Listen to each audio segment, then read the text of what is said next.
Hello बच्चों, कैसे हो आप सब। मेरा नाम डॉक्टर उर्मिला है और आज हम 7वीं कक्षा के पाठ 19 को पढ़ेंगे, जिसका नाम है आश्रम का अनुमानित व्यय और जिसे लिखा है मोहनदास करमचंद गांधी ने। क्या आप सब बच्चे महात्मा गांधी के बारे में जानते हैं? ये पाठ उन्होंने ही लिखा था और इस पाठ में उनकी सूझबूझ का पता चलता है कि कोई भी काम करने से पहले हम कैसे उसके खर्च का अनुमान लगाते हैं। जैसे हम कोई काम करते हैं, कोई भी मकान बनाते हैं या प्लॉट खरीदते हैं या बाजार से सामान लेने जाते हैं, तो उससे पहले हम उसका अनुमान लगाते हैं ना कि हमें क्या चीज़ खरीदनी है और वो कितने पैसे में आएगी। इसी प्रकार गांधी जी भी क्या करते हैं, ये जो आश्रम बनवाते हैं इसका पहले से ही अनुमान लगाते हैं कि इसमें क्या क्या खर्चा होगा। जब महात्मा गांधी दक्षिण अफ्रीका से लौटकर आए तो उन्होंने अहमदाबाद में एक आश्रम की स्थापना की और इस आश्रम की स्थापना के लिए उन्होंने पहले ही अनुमान लगाया कि इस आश्रम को बनाने में किस किस सामान की कितनी मात्रा में जरूरत पड़ेगी। तो चलिए हम महात्मा गांधी की सूझबूझ के बारे में पढ़ते हैं। महात्मा गांधी बताते हैं कि आरंभ में इस आश्रम में 40 लोग आएंगे और उसके बाद 50 आने की संभावना है, यानी 10 लोग और आने की संभावना है। हर महीने अतिथियों के औसतन के बारे में वो बताते हैं कि प्रत्येक महीने में 10 अतिथियों के आने की संभावना है और उन 10 अतिथियों में से 3-4 ऐसे होंगे जो सपरिवार होंगे, यानी अपने परिवार के साथ आएंगे। इसलिए स्थान की व्यवस्था ऐसी होनी चाहिए कि परिवार वाले जो लोग हैं वो अलग रह सकें और जो शेष लोग हैं वो एक साथ रह सकें। इसको ध्यान में रखते हुए उन्होंने बताया है कि हमें 3 रसोई घरों की जरूरत होगी। कितने रसोई घरों की जरूरत होगी? 3 रसोई घरों की जरूरत होगी। और मकान का जो कुल क्षेत्रफल है वो 50,000 वर्ग फुट होना चाहिए, यानी जमीन कितनी होनी चाहिए? 50,000 वर्ग फुट, जिस पर यह आश्रम बनेगा। इसके बाद वो बताते हैं कि इसके अलावा हमें एक उसमें पुस्तकालय चाहिए आश्रम में, जिसमें कम से कम 3,000 पुस्तकें रखी जा सकें। जो आश्रम है इसमें क्या होना चाहिए? एक पुस्तकालय। वो पुस्तकालय कितना बड़ा होना चाहिए? वो पुस्तकालय इतना बड़ा होना चाहिए जिसमें 3,000 किताबें आ सकें। फिर महात्मा गांधी बताते हैं कि कम से कम 5 एकड़ जमीन खेती करने के लिए चाहिए। तो खेती करने के लिए उन्हें कितनी जमीन चाहिए? 5 एकड़, ताकि उस जमीन में जो है वो गेहूं, चावल और अपनी ज़रूरत की सब्जियां उगा सकें। तो इसके लिए उन्हें 5 एकड़ ज़मीन की ज़रूरत हो। अब वो ज़मीन पर सब्जियां उगाने के लिए या फसल उगाने के लिए उन्हें क्या करना पड़ेगा? उन्हें लोगों की ज़रूरत पड़ेगी। तो उसके बारे में बताते हैं कि हमें कम से कम 30 लोगों की ज़रूरत पड़ेगी जो यहाँ काम करेंगे और इस आश्रम को भी बनाएंगे और खेती के काम में भी हाथ बटाएंगे। अब जो है फिर खेती जब करेंगे तो खेती के लिए औजारों की ज़रूरत पड़ेगी।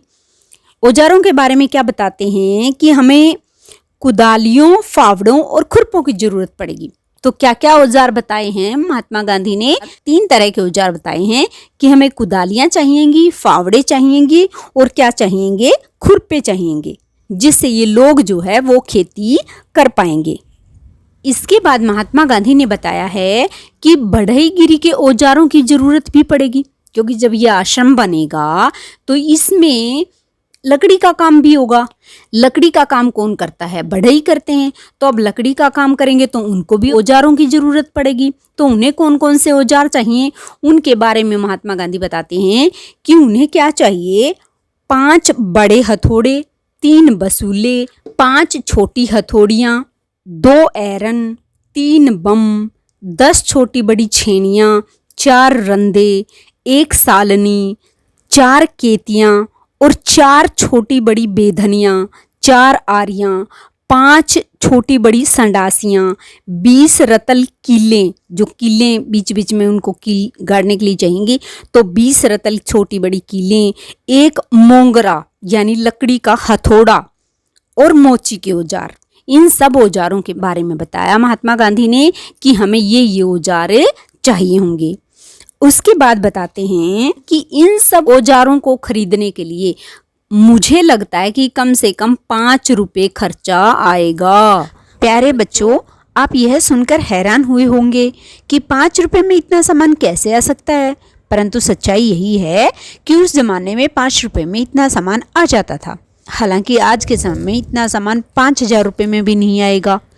उसके बाद महात्मा गांधी ने बताया है कि जो रसोई घर है उसका खर्चा 150 रुपये आएगा, यानी किचन में जो काम किया जाएगा, जो सामान पर या बनाने में जो खर्चा होगा वो कितना होगा, 150 रुपये। फिर महात्मा गांधी कहते हैं कि जो अतिथि इस आश्रम में आएंगे तो वो अतिथि कहाँ से आएंगे, रेलवे स्टेशन से। तो मेहमानों को रेलवे स्टेशन से लाने के लिए एक बैलगाड़ी भी चाहिएगी, ताकि रेलगाड़ी से आने वाले मेहमानों को बैलगाड़ी में बिठाकर आराम से आश्रम तक पहुंचाया जा सके। तो इसके लिए किसकी जरूरत पड़ेगी, बैलगाड़ी की। फिर महात्मा गांधी खाने पीने के खर्च के बारे में बताते हैं कि एक व्यक्ति का 1 महीने का 10 रुपये खर्चा होगा। तो 2 व्यक्तियों का 1 महीने का खर्चा कितना हो जाएगा, 20 रुपये। 3 व्यक्तियों का कितना हो जाएगा, 30 रुपये। और इसी तरह 50 व्यक्तियों का कितना खर्चा हो जाएगा, 50 का 50 गुना 10, 500 रुपये।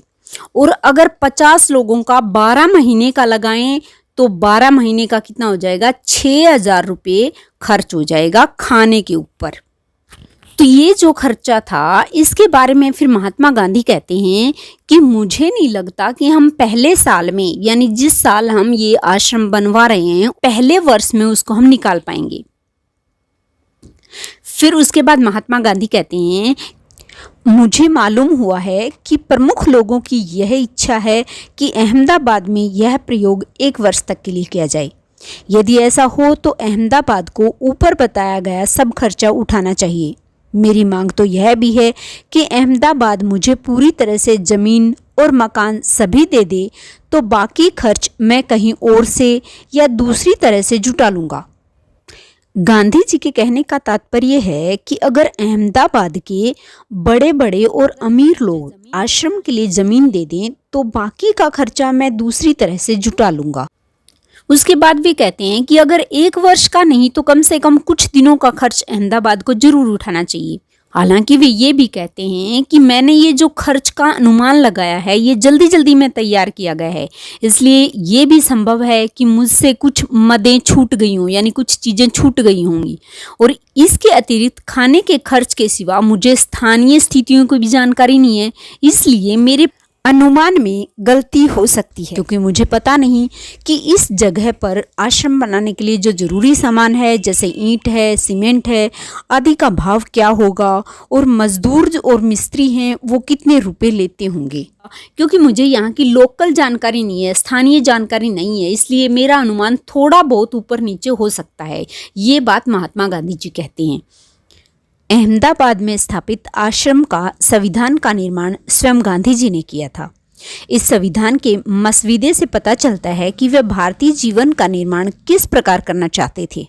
इसके बाद गांधी जी कहते हैं कि यदि अहमदाबाद ये खर्च उठाता है इस चीज़ का, और अहमदाबाद से तात्पर्य है कि जो अहमदाबाद के लोग हैं वो इस चीज़ का खर्च उठाते हैं, तो उस पैसे को कहाँ कहाँ किस रूप में खर्च किया जाएगा वो बताते हैं कि किराया, बंगला और खेत की ज़मीन पर खर्च किया जाएगा, किताबों की अलमारियों पर खर्च किया जाएगा, बढ़ई के और मोची के औजारों पर खर्च किया जाएगा, चौके के सामान पर खर्च किया जाएगा, बैलगाड़ी और घोड़ा गाड़ी पर खर्च किया जाएगा, और 1 वर्ष तक खाने के खर्च जो 6,000 रुपया है उस पर खर्च किया जाएगा। इसके अलावा गांधी जी कहते हैं कि मेरा ख्याल है हमें लोहार और राजमिस्त्री के औजारों की भी जरूरत होगी। दूसरे बहुत से और भी औजार चाहिए, किंतु इस हिसाब से मैंने उनका खर्च और शिक्षण संबंधी जो खर्च है वो शामिल नहीं किया है। शिक्षण संबंधी सामान में हमें 5 से 6 देशी हथकरघों की जरूरत पड़ेगी, ताकि लोग जो है हाथ से हथकरघे चलाना सीख जाएं, वो अपना कुछ काम करें और उस अपने जीवन का खर्च चला सकें। इसके बाद गांधी जी बताते हैं कि हमें कौन कौन से घरेलू सामान की ज़रूरत पड़ेगी। इसमें क्या बताते हैं, 4 पतीले 40 आदमियों का खाना बनाने के योग्य, यानी बड़े बड़े पतीले चाहिएंगे उनको। 2 छोटी पतीलियाँ 10 आदमियों के योग्य, 3 पानी भरने के पत्ते या तांबे के कलशे यानी घड़े टाइप में, 4 मिट्टी के घड़े, 3 तिपाइयाँ, 1 कढ़ाई, 10 रतल खाना पकाने योग्य, 3 कलछियाँ, 2 आटा गूंदने की परात, 1 पानी गर्म करने का बड़ा पतीला, 3 केतलियाँ, 5 बाल्टियाँ या नहाने का पानी रखने का बर्तन। यानी कितनी बारीकी से वो सोचते हैं कि मैं किस किस चीज़ की ज़रूरत पड़ेगी। इसके बाद बताते हैं 5 पतीले के ढक्कन, 5 अनाज रखने के बर्तन, 3 तइयाँ, तइयाँ यानी बड़ा तवा जिस पर कोई भी चीज़ तली जाती है, 10 थालियाँ, 10 कटोरी, 10 गिलास, 10 प्याले, 4 कपड़े धोने के टब, 2 छलनियाँ, 1 पीतल की छलनी, 3 चक्कियाँ, 10 चम्मच, 1 करघा, 1 इमाम दस्ता जिसमें कोई चीज़ कूटते हैं ना, मूसली, 3 झाड़ू, 6 कुर्सियाँ, 3 मेज, 6 किताब रखने की अलमारियाँ, 3 दवात, 6 काले तख्ते, 6 रैक, 3 भारत के नक्शे, 3 दुनिया के नक्शे, 2 बम्बई अहाते के नक्शे, 1 गुजरात का नक्शा, 5 हथकरघे, बढ़ई के औजार, मोची के औजार, खेती के औजार, 4 चारपाइयाँ यानी सोने के लिए, 1 गाड़ी, 5 लालटेन क्योंकि उस समय बिजली या तो होती थी तो कम होती थी, 3 कमोड, 10 गड्ढे, 3 चैम्बर पार्ट, 4 सड़क की बत्तियाँ। और फिर इसके बाद ये तारीख लिखी है कि किस तारीख को इन्होंने ये लिखा था, यानी अहमदाबाद का आश्रम जो है वो 1915 में बनाया गया था। और इससे पता चलता है कि यह पाठ भी कब लिखा गया था, 1915 में। तो इस प्रकार हमने इस पाठ में पढ़ा कि किस तरह से गांधी जी ने दक्षिण अफ्रीका से लौटकर एक आश्रम की स्थापना की और उस आश्रम के व्यय का इन्होंने अनुमान लगाया कि क्या क्या खर्च होगा उसमें। इसी के साथ हमारा आज का ये पाठ समाप्त हुआ। अगर वीडियो अच्छी लगे तो इसे लाइक ज़रूर करना और अपने दोस्तों के साथ शेयर करना। धन्यवाद।